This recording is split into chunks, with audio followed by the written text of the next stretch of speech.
Purihin po ang Panginoon, mga minamahal na kapatid. Maraming salamat po sa isang linggo na naman nakaraan. At tayo po ay patuloy na ginagabayan ng Panginoon. Amen. Tunay na napakabuti ang Diyos sa atin at huwag natin kakaligtaan na ang ating proteksyon, ang matinding proteksyon natin ay nagmumula lamang sa Panginoon. Opo, mayroon tayong mga pag-iingat, mayroon tayong mga face mask, mayroon tayong mga face shield, subalit ang pinaka-shield talaga natin na pinakamaganda sa lahat at pinakamatibay at hindi maaring tagusin ng kahit anong virus ay ang proteksyon ng Panginoon, una sa kanyang blood, na kung saan sinabi ng Panginoon na sa pamamagitan ng dugo ng Panginoon, tayo ay protektado. Amen? Kung inyo pong naalala, noong araw sa Lumang Tipan, yung mga Israelita naglagay ng blood ng hayop doon sa doorpost nila, sa hamba ng pintuan, sombrero ng pintuan, at yung angel of death ay hindi po pinapasok yung mga bahay na mayroong blood. So alalahanin po natin bago tayo mag-aral, ang proteksyon natin ay nasa Panginoon. Amen. Praise the Lord. Hallelujah. At ngayon, para po sa mga manonood, kayo pong lahat ay binabati ko sa pangalan ng Panginoong Hesus na aking pinaglilingkuran, ang Diyos na makapangyarihan sa lahat na ating sinasamba. Kayo pong lahat ay binabati ko at ipinapahayag ko po sa inyo ang kaharian ng Diyos ay sumainyo.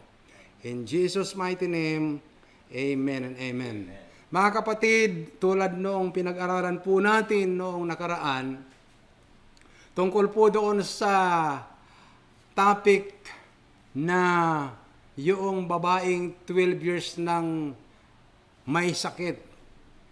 12 years na siyang may sakit, dinudugo, ayon po sa kasulatan sa Marcos chapter 5, 12 taon na po siyang may sakit.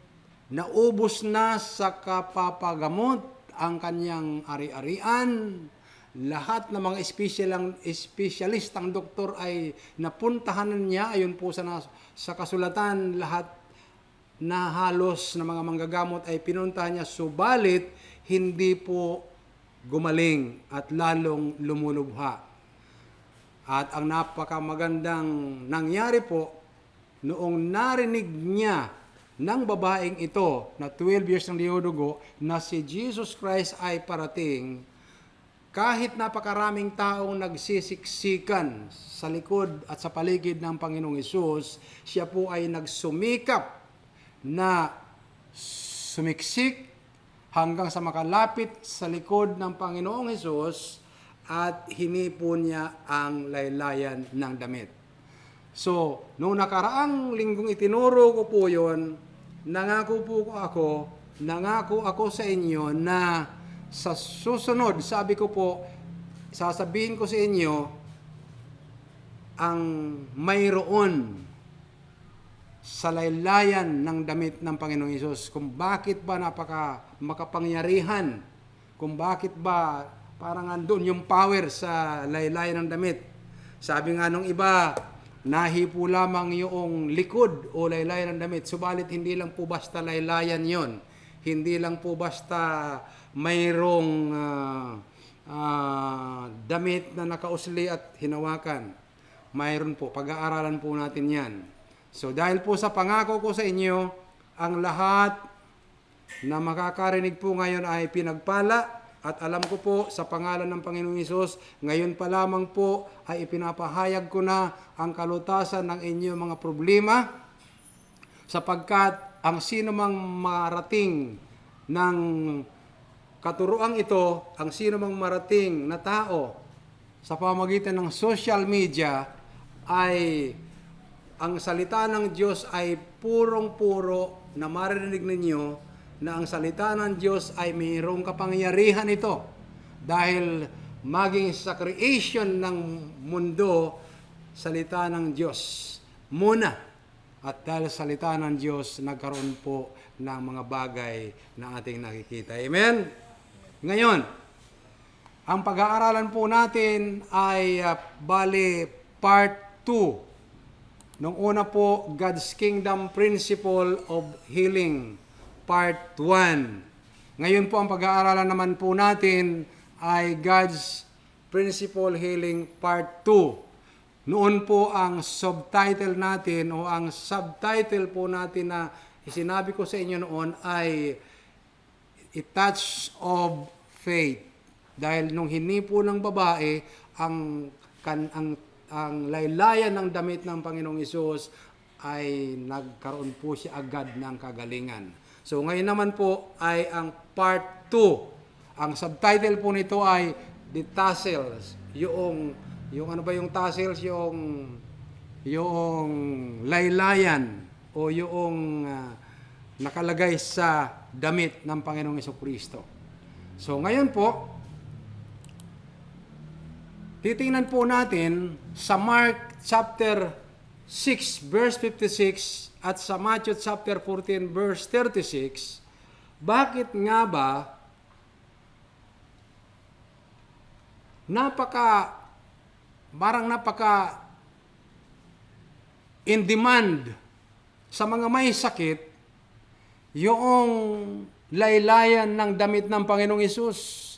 Dahil ang sabi po dito sa Mark chapter 6 verse 56, ganito po ang nasusulat. At saan man siya dumating, maging sanayon, lunsod o kabukiran, ay dinadala sa liwasan ang mga may sakit at isinasamo sa kanya, kay Jesus, na pahipuin sila kahit man lang sa palawit ng kanyang kasuotan. At lahat na makahipo nito ay gumagaling. Praise the Lord. At ganun din po dito sa Matthew, sa aklat ni San Mateo, Kapitulo 14, talatang 33, ganito po ang inyong mababasa. Hiniling nila sa kanya, kay Jesus, na ipahipo man lamang sa mga may sakit kahit ang laylayan ng kanyang kasuotan, at lahat na makahipo nito ay gumaling. Hallelujah! Talagang panabagang kung titingnan po natin bigla, ay makapangyarihan yung laylayan ng damit ng Panginoong Hesus. Katulad po nung sinabi ng babaeng 12 years lang dinudugo na hindi mapagaling. Naubos na ang lahat ng kabuhayan niya at lahat ng mga manggagamot na mga bantog. Siguro kung baga sa ngayon, nagpunta na siya sa Amerika, sa Europa, nagpunta na sa Russia, sa Germany. Lahat ng mga espesyalistang doktor doon, pinunta na niya. Subalit, ang nangyari po, lalong lumubha ang kanyang sakit. Subalit nga, dahil nga sa ang the best na doktor natin ay si Jesus Christ, doon po siya gumaling. Nung hipo niya ang kanyang damit, sabi nga po sa Mark chapter 5 verse 28, mahipo ko lang ang kanyang damit ay gagaling na ako. Yan po ang sinabi niya sa Mark chapter 5 verse 28, sinabi niya sa sarili, mahipo ko lang ang kanyang damit ay gagaling na ako. Biglang tumigil ang kanyang pagdurugo at naramdaman niyang magaling na siya. So yun po yung part doon sa kagalingan ng babae. Ngayon, ang gusto natin tuklasin ngayon, anong kapangyarihan, anong power ang mayroon sa laylayan ng damit ni Jesus Christ? Bakit ito ang ipinapakiusap na hipuin o hawakan man lang ng mga Israelitang mayroong sakit at karamdaman? Bakit? Pwede naman yung kamay. Pwede naman yung, kumbaga sa ngayon nga, yung mga iba, makahipo man lang doon sa kanyang paa. Kung nagmi-ministry si Jesus, yung iba sumusunod at kung saan-saan na lang humihipo. Subalit ang babaeng ito, tulad ng ating binasa, iba. Ang hinipo niya ay laylayan ng damit na kung saan binanggit ito sa Lucas na tassel po yun. Yun po ay palawit. palawit po yun. Anong mayroon sa laylayan? Anong mayroon sa palawit ng damit ng Panginoong Hesus? Bakit ang lahat na makahawak o humipo sa palawit o sa laylayan ng damit niya ay gumagaling? Anuman ang karamdaman kapag nahipo yung laylayan o palawit sa damit ng Panginoong Hesus ay gumagaling. Anong mayroon? Nakahanda po ba kayo? Nabasahin ko anong mayroon? Nakahanda po ba kayo matuklasan kung anong mayroon? Dahil tulad nung iba pong narinig natin na mahipo man lang ang likod niya. Hindi po likod. Mahipo man lang ang damit sa likod ni Jesus. Hindi po yun. Mayroon pong something na katotohanan na dapat nating malaman. At kung kayo po ay interesado, ito po, buksan natin ang Numbers chapter 15, verse 37 hanggang 40. Ulitin ko po, Numbers o bilang chapter 15 mula verse 37 para makuha po natin hanggang 40. Ito po ang 37, Numbers chapter 15 or bilang kapitulo 15 mula talatang 37. Sinabi ni Yahweh kay Moises, sabihin mo sa mga Israelita na habang panahon silang maglalagay ng burlas sa laylayan ng kanilang mga damit, susuksukan nila ito ng asol na kordon. Gagawin ninyo ito upang maalala ninyo ang kautusan ni Yahweh tuwing makikita ninyo ang mga palawit na yon. Sa gayon, masusunod ang salita ni Yahweh at hindi ang inyong sariling kagustuhan na kadalas ay nagliligaw sa inyo. Sundin ninyong lagi ang aking mga utos at italaga ninyo sa akin ang inyong buhay. So ulitin po natin, hindi basta likod ni Jesus, hindi basta ilalim ng damit, kundi ito po ay kautusan. Ito po ay batas ng Diyos sa kanyang kaharian na ang bawat Israelita, tinutukoy po dito ay mga lalaki at lalo na yung mga saserdote, sila po ang kanilang damit, ang sabi po ng Panginoon na sinabi, nagbigay ng instruction si Lord kay Moises, ang sabi po na maliwanag, sabihin mo sa mga Israelita na habang panahon silang maglalagay ng burlas sa laylayan ng kanilang mga damit, susuksukan nila ito ng asol na kordon. So hindi basta kulay, hindi basta tasil. Ito po ay may kulay, blue. Dahil nga po sa instruction na ito ay sabi po sa verse 39, gagawin niyo ito upang maalala ninyo ang kautusan ni Yahweh tuwing makikita ninyo ang mga palawit na yon. Sa gayon, masusunod ang salita ni Yahweh at hindi ang inyong sariling kagustuhan na kadalasan nagliligaw sa inyo. So, pansinin niyo, dahil mahal ng Diyos ang mga Israelita noong araw, at ngayon naman, mahal naman talaga niya tayo, mayroong instruction ang Diyos na maaari nating sundin. Amen?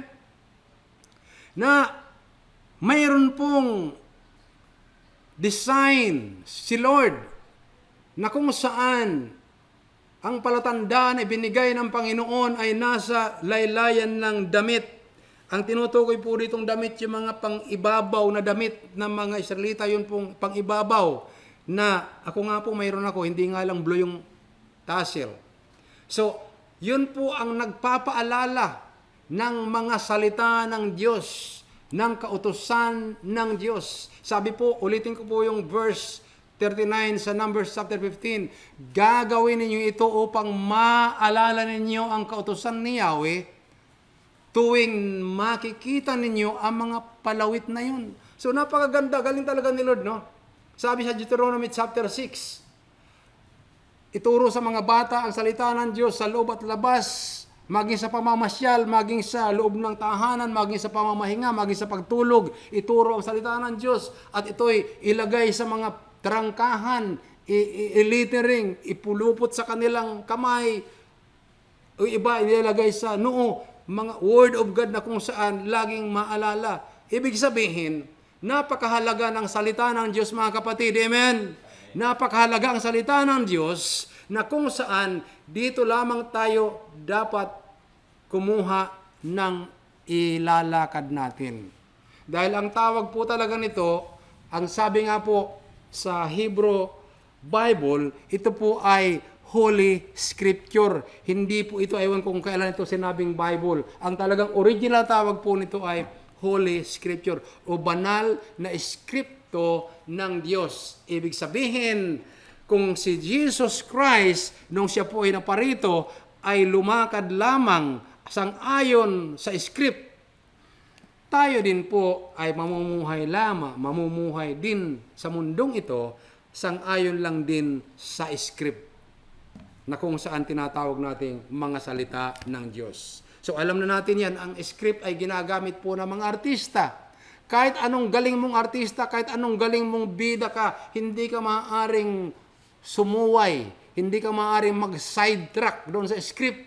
Dahil ang mangyayari po yun ay masisira mo ang historya ng pelikulang gagawin. Kaya maging tayo, hindi tayo maaaring sumuway sa salita ng Diyos na kung saan ito po ang script ng Diyos o ang mga batas ng Diyos sa kanyang kaharian, upang sa ganon, tayo po ay hindi mapahamak. Amen. Ang mahirap, ang sabi nga po, upang hindi tayo lumakad sa sarili nating gusto. Kadalasan po, ang naisip agad natin pag may sakit, ang naisip agad po natin kapag may sakit ay bumili ng gamot kaagad. Normal po yun eh. Magpatingin sa doktor. Kung saan, di naman po masama yun. Wala akong sinasabing masama yun. Wala akong sinasabing masamang bumili ng gamot.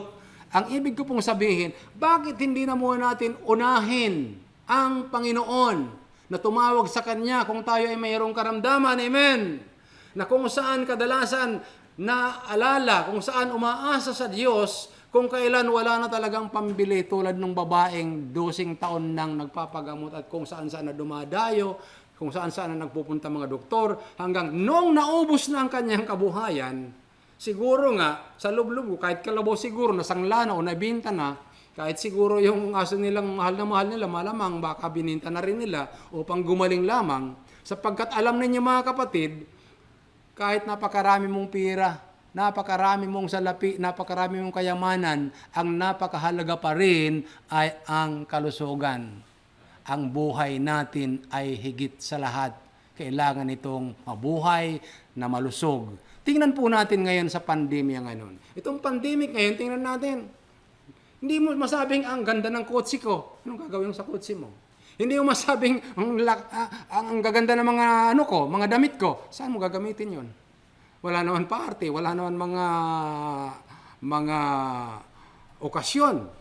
So, ngayon, ang usapan ngayon, paano ka mag-survive, paano ka mabubuhay. So, napakahalaga ang buhay natin na kung saan, sa pamamagitan lamang ng salita ng Diyos, doon tayo mabubuhay ng maayos. Amen? Amen? So, ang sabi po ng kasulatan, sa tuwing makikita ninyo yung burlas na blow, yung tassel na blow, nare-remind sila na ang yung mga salita ng Diyos nga pala. Ay, mga salita ng Diyos, may mga promises nga pala. So ngayon, sabi po dito, ulitin ko yung verse 39, gawin ninyo ito upang maalala ninyo ang kautusan ni Yahweh tuwing makikita ninyo ang mga palawit na yon. Kaya nung nakita nung babae yung palawit, nakipagsiksikan siya, natanim sa kanyang isip na Word of God. Sa Word of God, sa kanyang mga instruction, mayroong mga promises. Hindi lang yung malabag, kundi maklaim mo din yung mga promises sa kagalingan, sa kaunlaran, sa lahat. Kaya nga sinabi kay Joshua, sa Joshua chapter 1, mabasa po natin, tingnan po natin si Joshua. Buksan po natin para naman mabisita natin si Joshua. Sabi po sa Joshua chapter 1, verse 8, huwag mong kakaligtaang, saan nakalagay po dito? Verse 8, huwag mong kaligtaang basahin ang aklat na yaon. Medyo malayo kay Joshua yung aklat noon. Siguro din niya madala, hindi pa ganito. Sabi po dito, dili-dilihin mo iyon araw-gabi upang matupad mo ang lahat ng nasusulat doon, dito. Kung ngayon tayo dito magbabasa, dito na, hindi na doon, dito na. Sa gayon, giginhawa ka at magtatagumpay. So, yan po ang sikreto. Upang tayo ay guminhawa, maging malusog, magtagumpay sa lahat ng gawain, mga kapatid, dapat alam po natin ang mga instruction ng Diyos, ang mga batas ng Panginoon, upang tayo po ay magtagumpay. Amen? So ngayon, ayon po dito po sa kasulatan, ang purpose kung bakit mayroong palawit na blue, mayroong tassel na blue, kulay asol, sa laylayan ng damit, ay upang huwag nating makalimutan o huwag makalimutan ng mga Israelita o kung sa atin ngayon, upang huwag nating makalimutan ang salita ng Diyos. Bilang mga anak ng Diyos, huwag nating makalimutan ang kanyang mga batas, ang kanyang tuntunin, lalo na siyempre ang mga promises ng ating Panginoon. At dadagdagan ko po ito po ay masyadong masilan. Ang idadagdag ko po rito, siyempre kasama sa instruction ng Panginoon, yung babala ng Panginoon na kaparusahan para sa mga lalabag sa kanyang batas. Kadalasan po kasi mga kapatid, ang alam lang natin yung mga promises ng blessing, magkaroon ng maraming ari-arian, yun lang po, magkaroon ng salapi, umunlad sa negosyo. Subalit, yung promises o yung instruction ni Lord na kasama sa mga promises ay hindi po natin napapansin. Tulad ng lagi nating sinasabi sa bagong tipan, sa John chapter 15 verse 7, ano po nakalagay? Ano pong maliwanag kasulat? If you abide in me, sabi ni Lord, and my words abide in you. So magkasama po yun, ang Diyos at ang kanyang salita. If you abide in me and my words abide in you, you can ask what you wish, what you will, and it shall be done unto you. So mayroong abiding, mayroong pagsunod sa kanyang mga salita. Amen?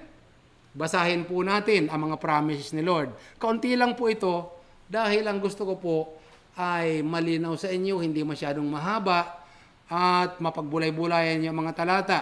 At dito po sa ating ginagawang live streaming na ito, sa ginagawa natin itong pinapublish natin sa social media, ilalagay din po natin dyan ang mga talata upang sa ganon inyo po mapagbulay-bulay. Tingnan natin ang ibang promises ng Panginoon sa maliwanag na nakalagay sa banal na kasulatan. Tingnan po natin ito Pakinggan po niyo dahan-dahan. Sa Exodus chapter 15, New Living Translation, if you will listen carefully to the voice of the Lord your God and do what is right in His sight, obeying His commands and laws. So, batas. Sa karya ng Diyos may mga batas. Then, I will not make you suffer the diseases I sent on the Egyptians. For I am the Lord who heals you. So, malinaw po dito, malinaw pa sikat ng araw. Basahin po natin sa Tagalog.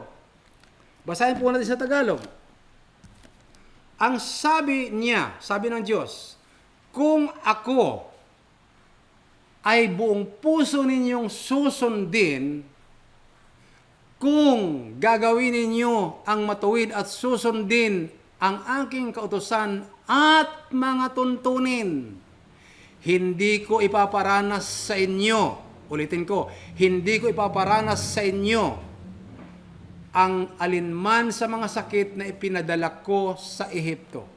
Akong si Yahweh ang inyong manggagamot. Sa makatuwid, kahit sa panahon natin ngayon, maliwanag pa po sikat ng araw, na sinisisi natin kung sino-sino, sinisisi natin kung yung China, kung saan Amerika, kung saan-saan sinong tao, sinisisi natin. Mga kapatid, malinaw po dito eh. Napakalinaw po sa banal na kasulatan na ang Diyos ang nagpapahintulot, ang Diyos ang nagpapadala kapag ang mga tao ay sumasalungat na at hindi na namumuhay sa utos ng Diyos. Kapag ang mga Israelita, basahin po ninyo ang Old Testament. Kapag ang mga Israelita po, mga kapatid, ay sumasala na sa instruction ng Diyos at hindi namumuhay ayon sa kautusan ng Diyos, ang Diyos mismo ay nagpapadala po ng salot. Kaya nga, madalas lang kasing binabanggit po natin o ang memorize lang po ng karamihan, yung 1 Chronicle chapter 7 verse 14, na if my people who are called by my name are humble themselves and pray and seek my face and turn to their wicked ways, and I will hear from heaven, I will forgive their sins, and I will heal your land. Subalit mayroon pong pinanggalingan doon sa 14. Siyempre, pag may 14, may 13. Ano po yun nakalagay doon? Sabi ng Diyos, kapag ako'y nagpadala ng salot sa inyo, ano gagawin? Ibig sabihin, magsisi na kayo.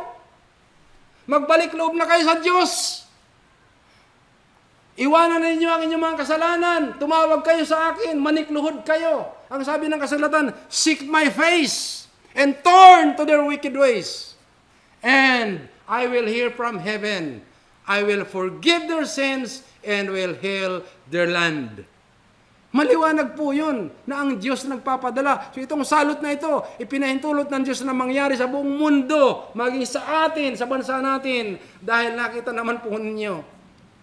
Hindi naman po nilalahat natin. Ang karamihan po umuupo para magpayaman. Ultimo yung walang-wala ng mga tirahan, kinukuha pa po yung lupa nilang tinitirahan. Ultimong simbahan, ultimong church building, ang lupang kinakatayuan, gustong kunin, gustong kamkamin na mga mayayaman. No, nasaan ang katarungan na sinasabi nilang sila ay mga makadiyos? Nasaan? Kaya, ito ngayon, damay-damay na lang, magpadala si Lord ng salot. So, ang nais ng Diyos kapag nagpapadala siya ng salot, magsisi. Anong ibig sabihin na magsisi? Magbalik loob sa Diyos. Dahil yung ibig sabihin ng repent is to come back. Bumalik sa Diyos. Saan? Sa Kanyang tuntunin. Sa Kanyang mga batas. Sundin ang Kanyang mga alituntunin sa Kanyang kaharian. At ang sabi ng Panginoon, I will heal your land. Papagalingin niya ang Kanyang mga anak. Papagalingin niya ang Kanyang bansa. Dahil tayo po, kaya sinabing land, dahil nga tayo po ay mismo ay katawang lupa po itong katawan natin na nagkakaroon ng mga sakit. Amen. Katawan lupa po ito.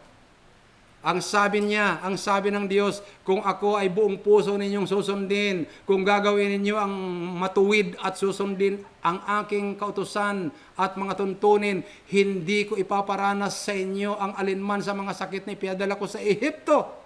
Akong si Yahweh ang inyong magagamot. Amen! Bagsak pa rin tayo sa Diyos, mga kapatid, mga kaibigan. Ang Diyos pa rin ang pag-asa natin. Kaya nga wala tayo ibang tatawagan sa panahon ngayon. Tingnan ninyo. Wala tayo ibang tatawagan kundi ang Panginoon. Amen? Amen. Ang Panginoon. Sa makatuwid, bago tayo magtapos, maikli lang po ito. Sabi ko sa'yo, maikli lang ito. Bago tayo magtapos, ang sanhi ng mga sakit at karamdaman ay paglabag sa batas at alituntunin ng Diyos sa Kanyang kaharian. Ngayon, mag-usap tayo mga anak ng Diyos. Tayo mga tinatawag na Kristiyano. Nagtataka ba? Di po ba tayo nagtataka kung bakit di naman tayo nagnanakaw? Siyempre, di tayo pwede magnakaw dahil maliwanag po ang sinabi sa 1 John chapter 3 na ang mga anak ng Diyos o ang mga tumanggap sa Diyos o ang tinanggap ng Diyos ng mga anak ay hindi na ito nagpapatuloy sa pagkakasala. So, ang alam lang po natin kasi ay yung karumihan, nakanood ka ng masama o nakagawa ka ng o nakapag-imbut ka o ano tawag nito? O humanga ka doon sa babaeng maganda, lalaking gwapo at pinagnasaan mo na, so kasalanan 'yon. Or nakapandaya ka, yung iba nga, yung dalawang papel sa opisina, dinadala, di nila alam na nakaw din po 'yon. Yung bullpen nga doon sa office niyan na nadadala ninyo at nakakalimutan na rin ibalik, nakaw na din po 'yon. Tama o tama? So, at higit na malala, para sa ating mga anak ng Diyos, tingnan mo ako, bakit ako may salamin? Nagtanong po ako sa Panginoon, Lord, ano po ba talagang kasalanan ko, Panginoon? Bakit nagkaganito mata ko? Nagsalamin po ako, 57 years old po ako, naisalamin na ako. Wala ba sinabi ng Panginoon sa akin, nagpipray ako? Di mo alam yan. Pag linggong madaling araw, 3 o'clock, gising ka na, nagbabasa ka na. At pagdating ng alas 8, nakipag-uunaan ka sa banyong maliligo. Anong ibig sabihin nun? 3 o'clock nagbabasa ka na. 3, 4, 5, 6, 7, 8. 5 hours nagbabasa. Tapos tatakbo ka doon maliligo. Ano nangyari sa mata mo? Ngayon akong tatanungin mo. So yan. Dahil hindi mo pinahinga muna ang mata mo. So kasalanan ko yun. O ito pa. Pagkain. Sa pagkain natin, marami tayong kasalanan sa mga kinakain natin. Alam po ba ninyo ang mga Israelita, ang Israel ay preserve, ang gusto ng Panginoon ay i-preserve sila na hindi nga sila magkakasakit. Kaya hindi lang yung batas, hindi lang yung sa 10 Commandments ang pag-ingatan na huwag magawa yung nasa 10 utos, kundi maging sa mga pagkain. Alam mo ba niyo yun? Maging sa mga pagkain. Minsan hirap na hirap ka na magpapayat dahil sobra-sobra ka naman pag kumain. Wala na sa lugar. Ako lagi kong sinasabi po yan. Yung sasakyan ko, may takal po ang gasolina niyan. May control po yan. Pag sobra ang gasolina, palyado. Pag kulang din sa gasolina, palyado. So anong ibig sabihin? Dapat tama lang po yung intake ng gasolina. Sa atin din, ganoon din po yan. Amen? So kung ikaw ay sumusubra at yan ang naramdaman mo, makiusap ka sa Panginoon, humingi ka ng kagalingan sa Kanya. Amen? Yung iba naman, may sakit na nga, high blood na nga, nakakita ng litson, nakakita ng masarap na litson, hala, sabi nung una, titikim lang, susunod, kumuha ka na ng isang damukal, yun, high blood na. Kaya yung iba, sobra na ang kanyang hypertension. Tapos, sasabihin, bahala na si Lord. Hindi po ganon. Paglabag din po yan sa utos ng Panginoon. Amen. Iba naman, tama nga yung pagkain. Sobra naman kung magpuyat. O kailan lang may namatay dahil sa pagpupuyat. Nabalita kahapon, narinig ko, dahil sa paglalaro ng mga online games. O, inatake, sumimplang doon sa upuan, yung anak niya, namatay. Inatake sa puso. Kaya, tipid-tipid po, dapat ilagay natin sa tama lang. Wala naman nagsasabing mali yan, masama yan, kaya lang, kailangan na kontrolin natin. Amen? Tumikim ka ng kaunting pagkain. Kung talagang bawal sa'yo, di mo matiis, tumikim ka kaunti lang. Ako nga, di kumakain ng baboy, pero pag may masarap na litson, kumatikim po ako ng ganyan. Kami na Daniel, ni Pastor Daniel, punta kami ng Pagadian City. Talaga naman, ayaw namin talaga. Yung amoy, kasi ayaw ko ng amoy ng baboy. Ang problema, hindi ko, ang naamoy ko masarap eh. So, tumipak na rin ako ng kaunti. So, hanggang doon lang. Control pa rin. Amen? Control. Sapagkat ang Diyos, alam naman natin na mahabagin siya. Subalit kung tayo po ay sumusobra na, kasalanan na rin po natin yan. Okay, ano pang ibang mga promises? Tingnan natin. Nabanggit ko po na kung ganon, sa makatuwid, ang sanhi ng mga sakit karamdaman kadalasan ay sa pagsalansang sa mga kautusan at batas ng Panginoon. Tingnan po natin. 1 Peter chapter 2 verse 24. Sa kanyang pagkamatay sa cross, dinala niya ang bigat ng ating mga kasalanan. Si Jesus po yun ang tinutukoy. Siya ang namatay sa cross. Dinala niya ang bigat ng ating mga kasalanan upang tuluyan na nating iwan ang pagkakasala at mamuhay ayon sa kalooban ng Diyos. Kayo'y gumaling sa pamamagitan ng kanyang mga sugat. So, bago po natin inaangkin ang kagalingan, at baka ang tagal natin nagpipray na gumaling tayo, ang tagal natin tumatawag kay Lord na sobra na tayo na sadlak ng ating katawan, nahirapan na tayong lumakad, hindi na tayo makatayo ng maayos, bago tayo magsigi mag-pray, dapat alalahain natin na kailangan din natin ang talatang ito na nagpapaalala sa atin. Baka mayroon na tayong mga nilalabag. Ang sabi nga po rito, sa kanyang kamatayan sa cross, si Jesus po ang tinutukoy, dinala niya ang bigat ng ating mga kasalanan upang tuluyan na nating iwan ang pagkakasala at mamuhay ayon sa kalooban ng Diyos. Pag namumuhay na sa kalooban ng Diyos, iniwan na yung pagkakasala, ito na po, kayo'y gumaling sa pamamagitan ng kanyang mga sugat. So bago mo i-claim yung by the stripes of Jesus, I am healed. By the stripes of Jesus, I am healed. Bago mo i-claim po yan, siguruhin mo munang humingi ka na ng tawad sa Panginoon. Amen? At pagsikapan mo na hindi ka na paulit-ulit sa kasalanan na yan. Amen? O baka naman ginagawa mong license yung 1 John 1:9. Mahirap din po yun dahil mayroong 1 John 1:9. Ano nga yung sa 1 John 1:9? That if we confess our sins, He is faithful and just to forgive us our sins and to cleanse us from all unrighteousness. So, wag naman pong gawing lisensya yun. Amen? Dahil ang Diyos ay mahal na mahal tayo. Salmo 107 verse 20. Sa salita lamang ng kanyang pahatid, sila ay gumaling. At naligtas sila sa kapahamakang sana ay darating. Sabi po sa NASB, sa New American Standard Bible, He sent His word and healed them and delivered them from their destruction. So, isinugo ng Diyos ang word, sabi niya. Ang word po ay si Jesus Christ. Ang living word ay si Jesus Christ. Ang word na nasa scripture ay word po ito na kung saan si Jesus Christ ay nagkatawang tao. So, maging ito man ang word na tinatawag na salita ng Diyos na narinig mo ngayon, pag naniwala ka rito, gagaling ka. May kalakip lang dapat na pananampalataya.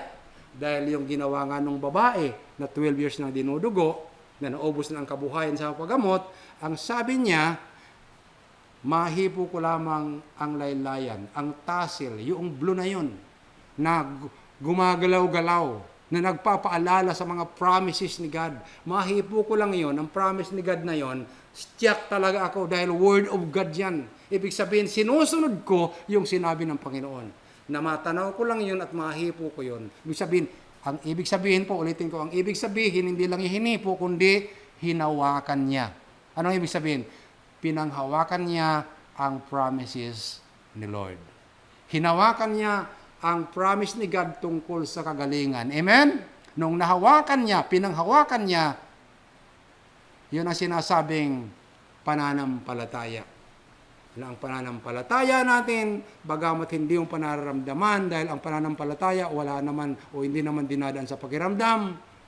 Ang pananampalataya ayon sa Hebrews chapter 11 verse 1, ang ating pananampalataya ay ang paniniwala sa mga bagay na hindi natin nakikita. At napakahalaga po kapag ang paghingi natin sa Panginoon may pananampalataya. Amen? So, ang sikreto po talaga ay pagsunod sa batas ng Diyos. Una, nadadamay tayo dahil yung mga ninuno natin, sumuway na.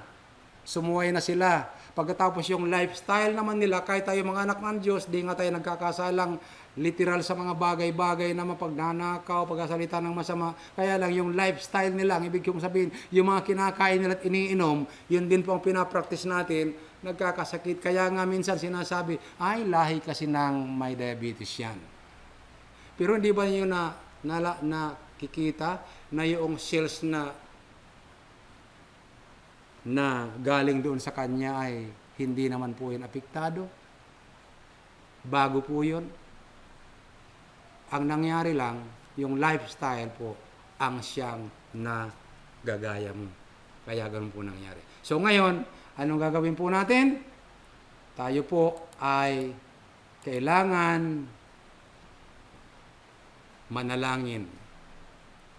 Tulad ng sinasabi ng banal na kasulatan, kung ang aking bayan ay mananalangin, ang aking bayan, ang aking mga tao na tumatawag sa aking pangalan ay mananalangin, magpapakumbaba, hahanapin ang aking mukha, at tatalikuran nila ang kanilang mga kasalanan, papakinggan ko sila at papagalingin ko sila, maging ang kanilang lupain. Maraming salamat po. So ngayon po sa mga nakinig, so alalahain na po inyo, ang inawakan ng mga tao, bakit ba masyadong in demand yung laylayan ng damit ng Panginoong Hesus ay yung tassel na blue na nagpapaalala sa mga promises ng Panginoon. Amen? Yun po ang napakahalaga, yung mayroon kang alam na salita ng Diyos sa panahon ng mayroon kang problema. Mayroon kang pinangahawakan na Word of God sa panahon na mayroon kang problema. Amen? Problema mo sa financial, mayroong Word of God na katapat niyan. Problema mo sa kalusugan, mayroong Word of God na katapat niyan. Problema mo sa anumang bagay, mayroon pong Word of God na katapat niyan. Alam mo kung bakit? Wala naman pong problema na walang solusyon. At ang Diyos na ating tagapagligtas, ang Diyos na lumikha ng langit at lupa, na ating sinasamba, ay higit na malaki, sobrang higit na laki niya kaysa ating mga problema. Amen po ba? Ulitin ko, ang Diyos na ating tinatawag, Diyos na may likha ng langit at lupa, siya po ay mas malaking dihamak sa ating mga problema. So wag nating tingnan ang problema, wag nating problemahin ang problema, wag mong problemahin ang problema mo, bagkus ang problema mo po, manumbalik ka sa Panginoon. Tumawag ka, panghawakan mo ang kanyang salita. Panghawakan mo, i-claim mo ang kanyang salita. So bago mo yan i-claim, ano yung sinabi sa 1 Peter? Magsisi ka muna, iwanan mo na, mangako ka sa Diyos na iwanan mo na ang iyong mga paglabag, ang iyong mga pagsalansang, ang iyong mga ginagawang kasalanan. Amen? Ngayon, magpipray po tayo. Kayo po na mga nanonood ngayon, anak ng Diyos o hindi, ang pagpapagaling ng Diyos po ay para sa lahat. Kung paanong ang salita ng Diyos para sa lahat, ang pagpapagaling ng Diyos ay para sa lahat. Ibinigay ko po sa inyo mga ilang talata na maaari ninyong angkinin. Ngayon magpipray po ako ng maikli. Makinig lang po kayo at mag-amen. At napakaganda po mga kaibigan kung magko-comment po kayo. Mayroon naman po akong messenger. Baka mayroon pa kayong gustong prayer request. Mag-message lang po kayo. At ako po ay sasagot po sa inyo. Kung mayroon po kayo ibang gustong ipanalangin, mag-message lang po kayo. At ang mapakahalaga po nito ay mag-agree po kayo sa panalangin na ito. So muli, ini-invite ko po kayo na mga nanonood, kayo pong mga nakikinig. Kung mayroon po kayong sakit at karamdaman, ilagay po ninyo ang iyong kamay kung saan yan. Kung masakit ang inyong batok, ilagay niyo ang iyong kamay sa batok. Kung may sakit ang inyong noo, ilagay nyo sa noo, ang iyong kamay. Kung masakit ang anumang parte ng iyong katawan, tiyan, ilagay nyo kamay ninyo. Ilagay ninyo sa likod ninyo, kung likod ang may sakit, tuhod, ilagay nyo kamay ninyo. Sa makatuwid, kung saan ang may karamdaman na naramdaman mo, doon mo ilagay ang kamay mo. At yun ang palatandaan na nagsasubmit ka sa Panginoon, na kung saan yung nalalagyan ng kamay mo, yun ang sinasabi mo kay Lord, na papagalingin. Amen? So ngayon, magpipray po ako sa bawat isa sa inyo na mayroong sakit, karamdaman. Dakilang Diyos na may gawa ng langit at lupa, ngayon po ay inilalapit ko po sila na mga nakikinig at nanonood sa mensaheng ito. Ipinapahayag ko po sa kanila, saan man sila naroon, ang kaharian ng Diyos ay nandoon din. Kung saan nakarating ang mensaheng ito, ipinapahayag ko, idinideklara ko, ina-announce ko na ang kaharian ng Diyos ay nakarating din sa iyo. Dahil saan man nakarating ang salita ng Diyos, andoon ang kaharian. So ayon sa kapangyarihan ng Diyos, ayon sa kultura ng Diyos, sa kanyang kultura, ayon sa Revelation chapter 21 verse 4, sa kaharian ng Diyos, wala nang may sakit. Sa kaharian ng Diyos, wala nang karamdaman. Sa kaharian ng Diyos, pagdating ng panahon na yon, kompleto, perfect tayo.